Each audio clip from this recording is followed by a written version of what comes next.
तो हमारे इस पॉडकास्ट की सीरीज़ में मतलब you are the only guest जो बिल्कुल ही कॉन्ट्रास्ट गेस्ट हैं। फिल्म बनाने के बाद की जो हसल्स होती हैं, ऑप्शंस होते हैं, अपॉर्चुनिटीज़ होती है, वो आप इस पॉडकास्ट को सुनने के बाद काफ़ी क्लियर होंगे। मैं तो बोलता हूँ आज जितना रेवेन्यू अलग अलग सोर्सेज से आता है आज तक कभी नहीं था। पहले जो प्रकाश मेहरा, मनमोहन देसाई जो करते थे, एक परफेक्ट तड़का हुआ करता था, बैलेंसिंग बहुत अच्छी होती थी। हीरो की एंट्री जोरदार, डायलॉग जोरदार, गाने जोरदार और एक हल्का सा कॉमेडी का put, picture super hit. Film making में सब जानते हैं कि फिल्म बनाता है प्रोड्यूसर और डायरेक्टर के हर तरह के खर्चे का बजट प्रोड्यूसर ही चुकाता है। यही काम टीवी सीरियल्स और ओटीटी प्लेटफॉर्म्स पर भी अनलिमिटेड एक्सपेंसेस से शुरू होता है। अब सवाल है कि इनको पैसा दिलाते कौन है? I mean, various type of sponsorships of course।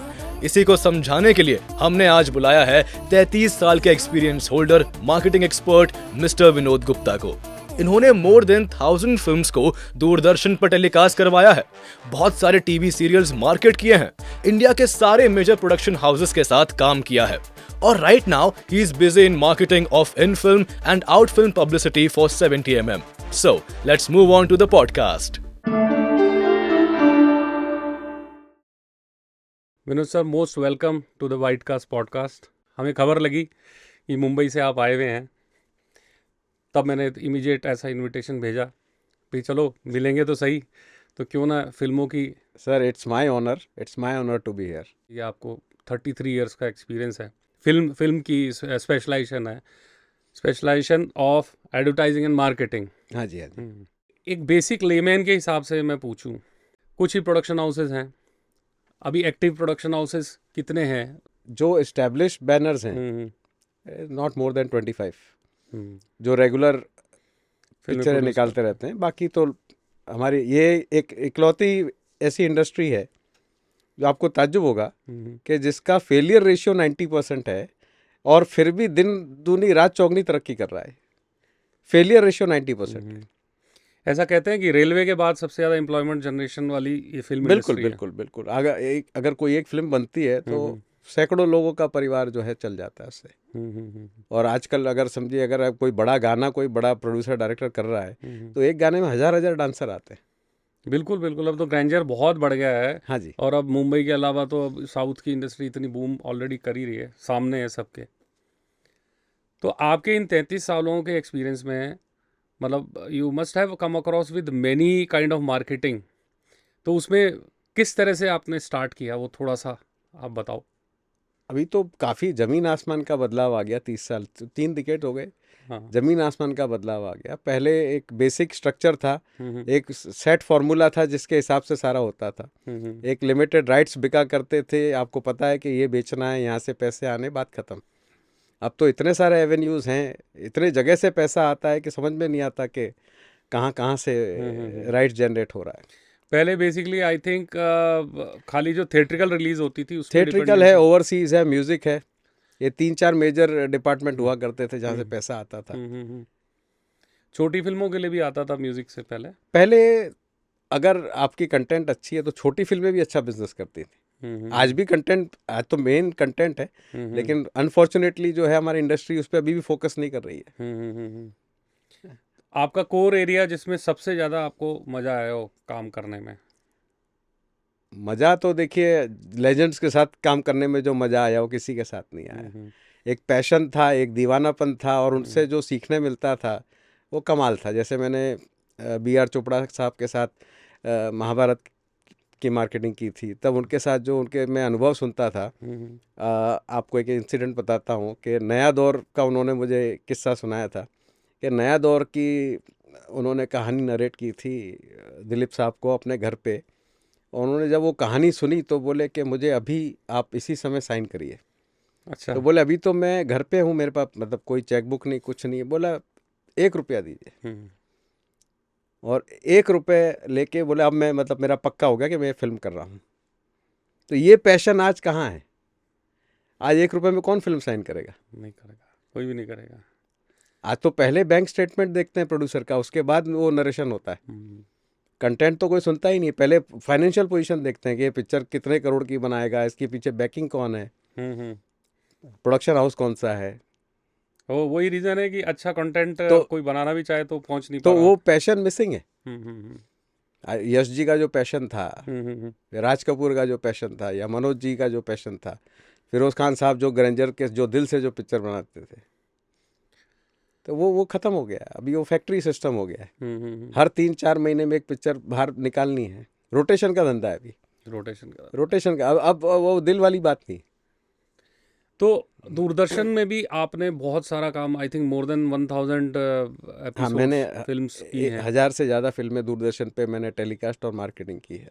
Okay okay, हाँ वो जी, पूरी फिल्मों का वो राइट्स आप लेके मतलब दूरदर्शन में हाँ जी, हाँ जी, हाँ जी। क्या वो प्रोसेस होता है थोड़ा सा उसका? वो दूरदर्शन के राइट्स एक्वायर करते थे, हम्म और वो दूरदर्शन के राइट्स एक्वायर करके दूरदर्शन पे हम्म हम पहले तो हम डीडी के साथ मिलके करते थे, बाद में स्लॉट स्पॉन्सर्ड में हो गया तो स्लॉट लेके करते थे। हम्म। वो भी एक गोल्डन पीरियड था। प्रोड्यूसर को एक अच्छी खासी रेवेन्यू वहाँ से आती थी। अब तो सैटेलाइट चैनल इतने सारे हो गए हैं, तो अब थोड़ी, अभी भी तो वो रेवेन्यू तो आता ही होगा ना अभी भी? नहीं, अभी आता है लेकिन बड़ी फिल्मों को आता है।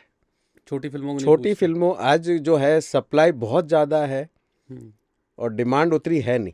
बायर जो है गिनती के 4 या 5 बड़े बायर हैं हम्म जो पैसा देते हैं। Netflix, Amazon, Z5, Sony LIV, hmm. Colors. What about the dubbing rights, उसके लिए भी कभी काम किया आपने?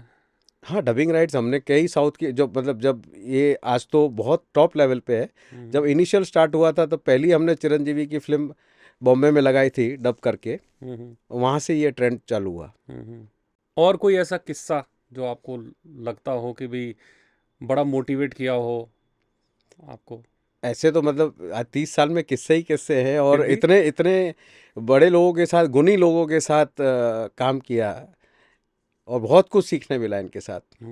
जब रणधीर कपूर के साथ, जब उनसे मैंने सारा पूछा, उनके साथ हमने एक सीरियल की थी वंश। RK फिल्म्स ने पहला सीरियल डीडी पे किया था, वंश। हाँ, बड़ा पॉपुलर था। हाँ, तो पहली बार वो टीवी पे आए थे, तब बड़ा सौभाग्य हमें मिला है उनसे किस सारी जानकारी RK फिल्मों का, किस तरह से वो पैशन से काम करते थे। पहले फिल्मों में हम लोग देखते थे कि कोई किसी का पोस्टर पीछे आ गया, advertising, what is that called? वो इन फिल्म एडवर्टाइजिंग हुआ करता था पहले, बड़ा पैसे हुआ करता था कि भाई बैकड्रॉप में आपने दिखा दिया कोई प्रोडक्ट या कुछ हो गया, और बहुत छोटे लेवल पे हुआ करता था। ओके। और कई बार तो यारी दोस्ती में हो जाता था कि भाई मेरा दोस्त है तो मैंने उसका बैनर लगा दिया। आज तो ये फुल फ्लेज बिजनेस हो चुका है, एक सेपरेट सोर्स ऑफ रेवेन्यू हो चुका है। हॉलीवुड में तो बहुत बड़े लेवल पे है, बॉलीवुड में जस्ट अभी थोड़ा थोड़ा क्लाइंट्स को अभी थोड़ा अट्रैक्ट करने लगा है कि ये होता है। इन film publicity and out film publicity, इसको थोड़ा सा एलोबरेट करके बताओ इन ना। फिल्म है जो आपका एक्टिव ब्रांड प्लेसमेंट है।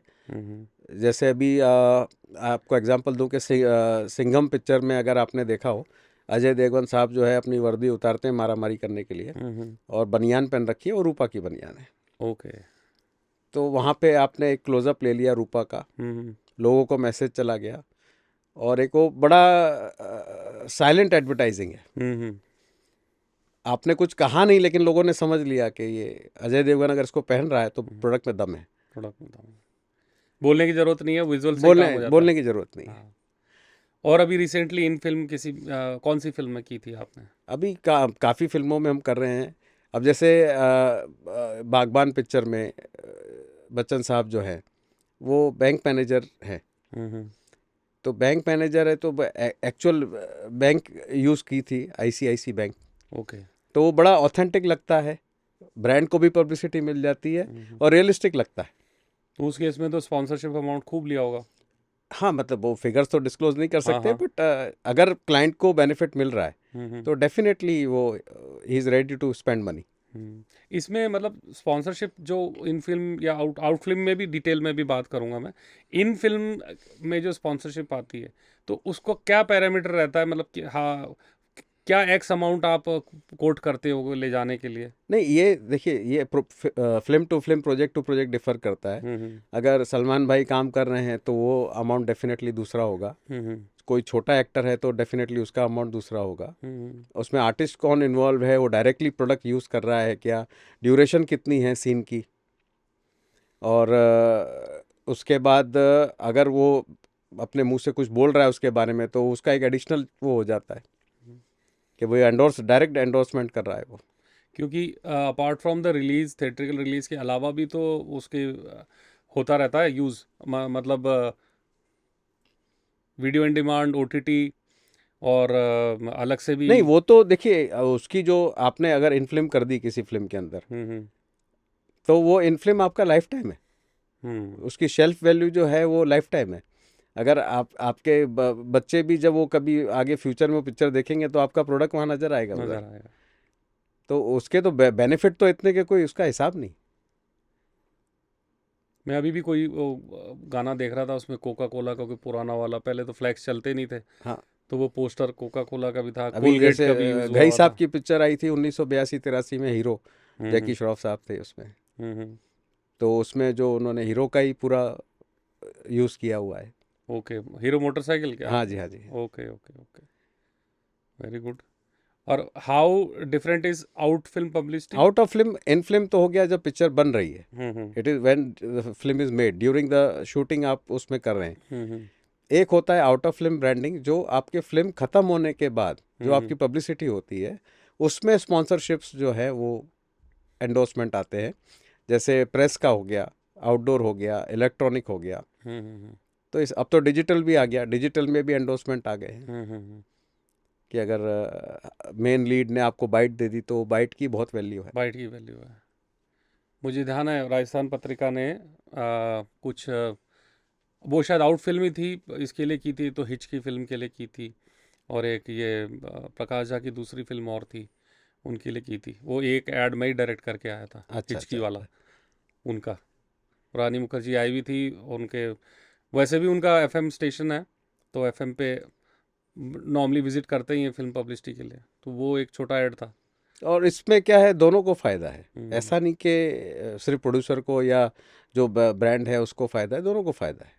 दोनों। क्योंकि पिक्चर जितनी ज़्यादा पब्लिसाइज होगी उतनी गर्म होगी, उतने लोगों तक उसकी अवेयरनेस होगी। और आज की तारीख में आप जितना ज़्यादा बज़ क्रिएट करते हैं, आपको उतनी अच्छी ओपनिंग मिलती है पिक्चर की। तो बज़ इज़ द कीवर्ड। जो मैंने आपसे कहा है स्टार्टिंग में, व्हेन आई स्टार्टेड दिस, कि 90% फेलियर रेशियो है। हम्म तो जो अच्छी पॉइंट जो हमने बता दिया, अब 90% फेलियर है, इसके ऊपर इंडस्ट्री अगर गौर करे तो इसके जो मेजर रीज़न है आज की तारीख में पिक्चरें नहीं चलने का, जो लोग थिएटर में नहीं आ रहे हैं, पहली बात तो ये है कि आज पिक्चर देखना बहुत कॉस्टली अफेयर है। आज अगर एक 4 लोगों की फैमिली, 2 मियाँ बीवी 2 बच्चे अगर पिक्चर देखने जाते हैं तो 2,500 से 3,000 रुपया एक फिल्म का लगता है। नॉर्मल है। तो आदमी बहुत सिलेक्टिव हो गया है। आज जो मल्टीप्लेक्स का कल्चर है तो बहुत सिलेक्टिव हो गया है। तो वो 4 आदमी से पूछ के कि भाई मैं जाऊं नहीं जाऊं, या पहले उसको अगर वो ट्रेलर पसंद आ गया तो वो अंदर घुसता है। एग्जैक्टली, फिल्म तक थिएटर तक लाना बहुत टफ है आज की बहुत डेट में। टफ है। और अगर थोड़ी सी भी नेगेटिव रिपोर्ट आ गई पिक्चर की, तो ये पता नहीं क्यों आज की जो जनरेशन है वो सूंघ लेती है कि अपने को नहीं जाना है। पहले जो काम पोस्टर किया करते थे, अब वो बहुत सारे तरीके हो गए हैं। जब हमारे यूथ के टाइम पे हम देखा करते थे कि टाइम पास करने भी आदमी पिक्चर देखने जाता था, हाँ, होता था, बहुत होता था। क्योंकि टिकट 5 रुपए 10 रुपए की, खा पी के 50 रुपया खर्चा होता था। सही है। तो अगर हम आज भी अगर कॉस्ट कटिंग पे ध्यान दें, तो अब जो मिनी प्लेक्स है जहाँ पे टिकटें कम हैं, और जैसे अभी बीच में जो नया ट्रेंड शुरू हुआ है, सिनेमा डे अगर मनाते हैं, 100 रुपए की टिकट होती है उस दिन हाँ अक्रॉस हाँ हाँ, पूरे इंडिया में। उस दिन का कलेक्शन आप देखिए, उसमें ज़्यादा होता है कलेक्शन। उस दिन थिएटर्स की जो कैपेसिटी है 60-70% फुल जाता है। नहीं तो वो अच्छा ट्रेंड है, वो भी आप जैसे ही किसी आदमी ने सोचा होगा मार्केटिंग और एडवर्टाइजिंग। नहीं, वो तो ऑडियंस को ल्योर करने के लिए ही बनाया था कि भाई आए अंदर। हाँ हाँ हाँ। तो जिसने फिल्म देख रखी है वो भी 100 रुपए में एक बार और देख लेता है। रीजनल जो सिनेमा है, जैसे मराठी हो गया, बंगाली हो गया, पंजाबी हो गया, वो कितना रेशियो, उसमें भी आप करते हैं एडवर्टाइजिंग मार्केटिंग? उसमें बहुत होता है, लेकिन लिमिटेड एक्सटेंट में होता है, पर होता है। साउथ तो इज डूइंग वंडरफुल। साउथ तो इस समय हिंदी को भी बीट कर रहा है। हिंदी को बीट कर रहा है बहुत सारे। अभी आज जो पुष्पा के अगर आप कलेक्शंस देखो तो 1,000 करोड़ क्रॉस कर गया था पुष्पा। जवान, पठान सबका रिकॉर्ड तोड़ दिया सबका उसने। रिकॉर्ड तोड़ दिया। अच्छी कहानियाँ नहीं है, क्या प्रॉब्लम क्या है? मतलब आपको इतने साल का एक्सपीरियंस है, तो एक ओवरव्यू होता है ना कि क्या रीज़न है जो हिंदी देखिए, मैं इंडस्ट्री। तो जो विद्या बालन ने कहा था वही कहूँगा, एंटरटेनमेंट, एंटरटेनमेंट, एंटरटेनमेंट। और पहले जो प्रकाश मेहरा, मनमोहन देसाई जो करते थे कि एक परफेक्ट तड़का हुआ करता था, बैलेंसिंग बहुत अच्छी होती थी। हीरो की एंट्री जोरदार, डायलॉग जोरदार, गाने जोरदार, और एक हल्का सा कॉमेडी का पुट, पिक्चर सुपर हिट। तो आज इमोशंस है नहीं। आज वो हीरो और विलन में डिफरेंशिएट करना मुश्किल हो जाता है कि इसमें हीरो कौन सा है, विलन कौन सा है।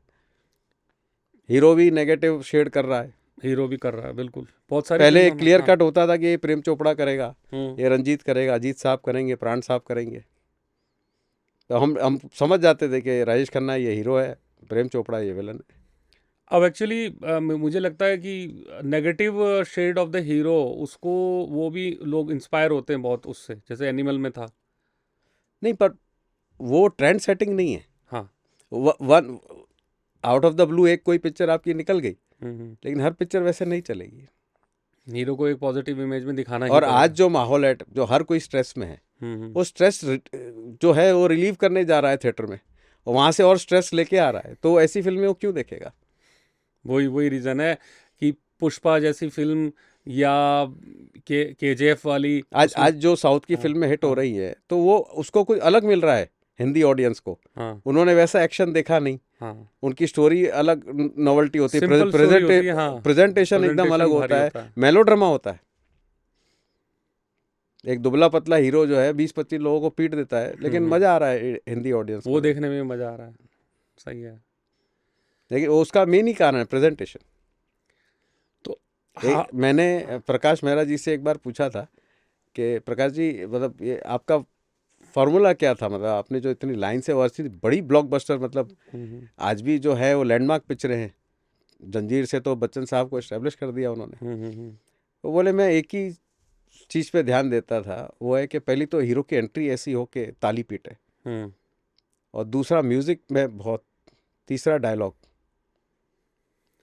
क्रिटिक्स के बारे में आप क्या कहेंगे? जैसे सिनेमा क्रिटिक्स आजकल बहुत सारे हो गए, और क्रिटिकल एनालिसिस अगर किसी फिल्म का करते हैं, तो मतलब सिने एक तो होता है कि वो बहुत ज़्यादा सीरियस फिल्मों के हिसाब से सीरियस क्रिटिक करते हैं। सर, ये एक बड़ा कंट्रोवर्शियल टॉपिक है, क्योंकि अब न्यूट्रल क्रिटिक्स तो रहे नहीं। हाँ, हाँ। या तो पेड है, पेड तो पेड, हाँ। वो बड़ा अच्छा लिख रहा है, और जिसको चेक नहीं मिला है तो वो बुरा लिख रहा है। न्यूट्रल जो है वो अब मिसिंग है, वो मिसिंग है। मिसिंग है। वो आजकल वो रेटिंग पे हो गया, IMDb रेटिंग पे। यूथ तो सारा वही तो फॉलो वो भी करता है। मैनिपुलेटेड है, वो भी मैनिपुलेटेड। वो भी मैनिपुलेटेड है। अल्टीमेटली तो ऑडियंस की जब ओके मिलेगा। अभी तो एक ही चीज़ है, word of mouth. Word of आज माउथ। 3-2 आप देख लीजिए।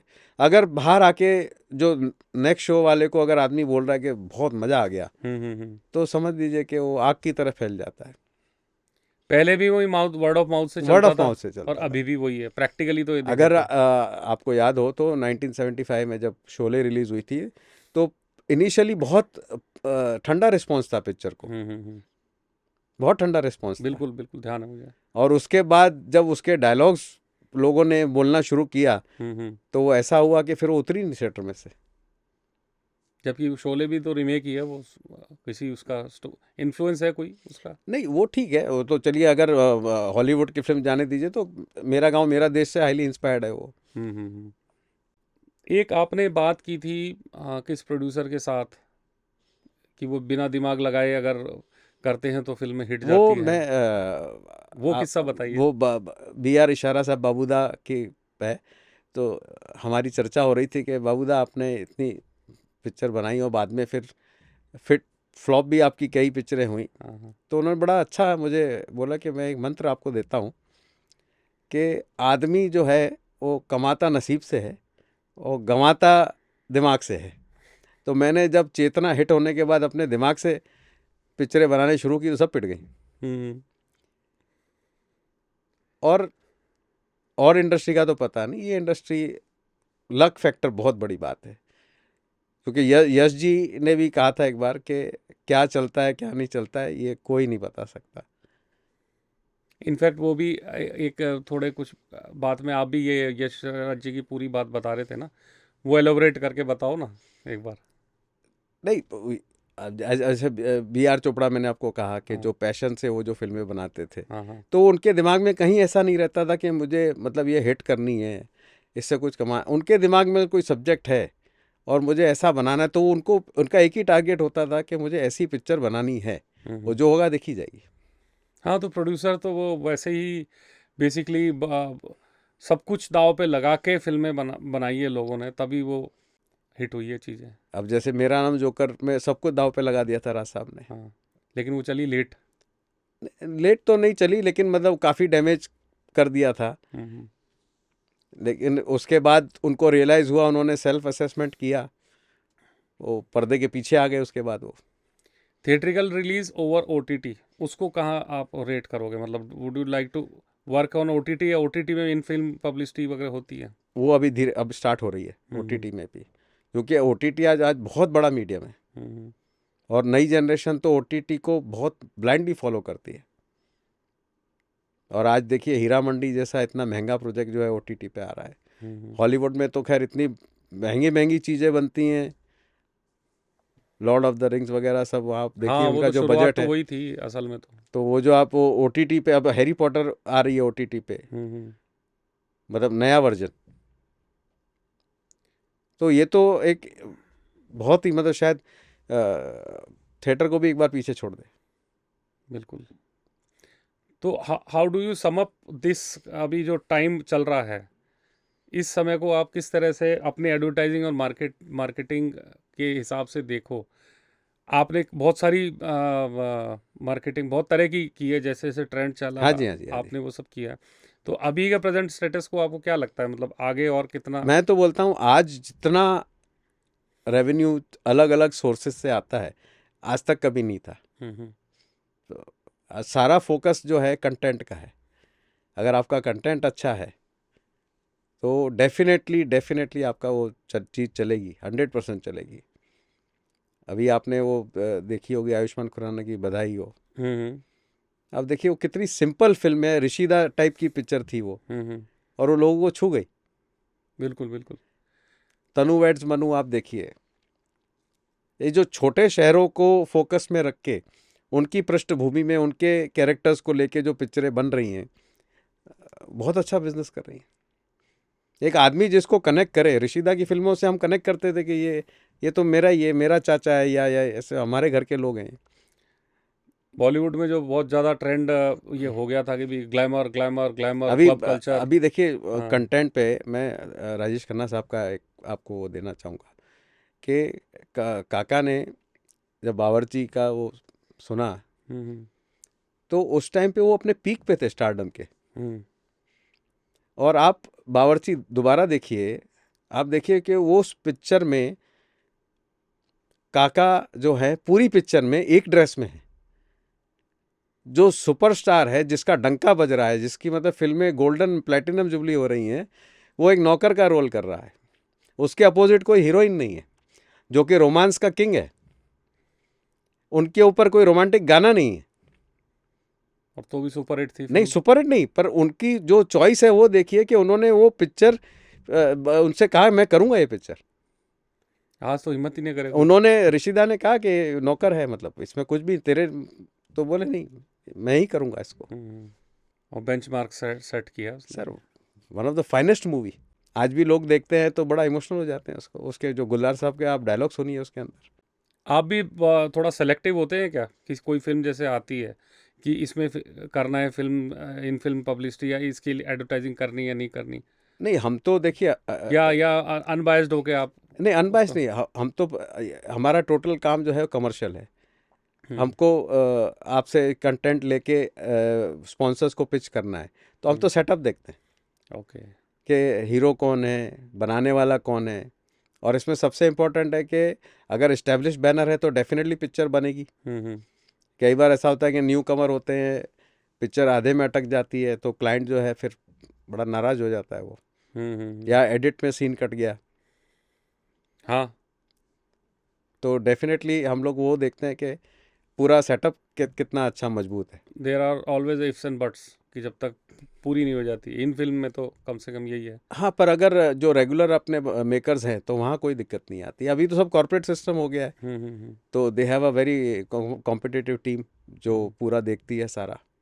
अकाउंटेबिलिटी है उस स्पॉन्सरशिप की कुल बिल्कुल मिला के। बिल्कुल, और एवरीथिंग इज ऑन राइटिंग, हम्म, आपका सब डॉक्यूमेंटेड होता है। पहले ऐसा हुआ करता था कि प्रोड्यूसर डायरेक्टर की मर्जी पे चलता है कि मूड नहीं हुआ तो काट दिया सीन उन्होंने। अब ऐसा नहीं होता। अब नहीं होता ऐसा। अब एक पर्सनल क्वेश्चन हाँ, करूं? बोलिए बोलिए सर। कभी ये काम करते हुए कभी आपको कोई ऐसा सीजन आया, कोई कभी डिप्रेशन में आया किसी तरीके से? ये इट्स अप टू यू कि जवाब देना है नहीं देना। ये जो लाइन है, ये अगर आप यहाँ, आपका ये पैशन है, आपका ये शौक है, तो समझिए कि रोज पिकनिक है। और अगर आप फोर्सफुली इसको कर रहे हैं तो डिप्रेशन में तो अगले दिन ही आ जाएंगे।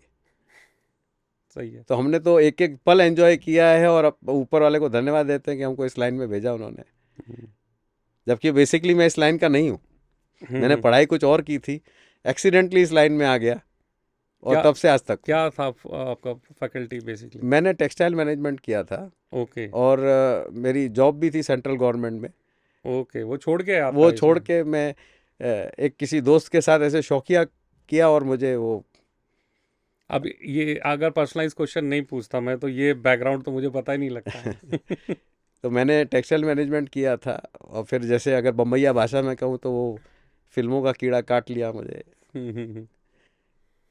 लेकिन इससे खूबसूरत लाइन कोई नहीं। नहीं, सही है सर। इतने लोग डेली हीरो बनने, गाना गाने, सिंगर बनने सब पहुंचते हैं, तो कुछ ना कुछ तो इसमें है ही। क्योंकि जो भी आपको मिलता है वो क्रिएटिव आदमी है,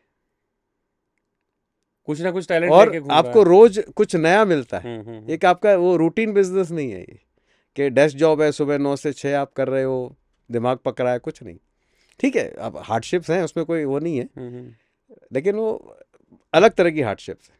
सही है, सही है। जब आप शूट करते हैं, बड़े बड़े स्टार्स के साथ मिलते हैं, कोई चीज़ अच्छी बन जाती है तो क्लैप हो रहा है, सब हो रहा है, इमोशनल सीन है, लोग वहाँ सेट पे रो रहे हैं। ऐसा आपको कहाँ, इतना इन्वॉल्वमेंट किस धंधे में मिलेगा आपको? पक्का पक्का। और हर बार सब्जेक्ट भी चेंज हो जाता है।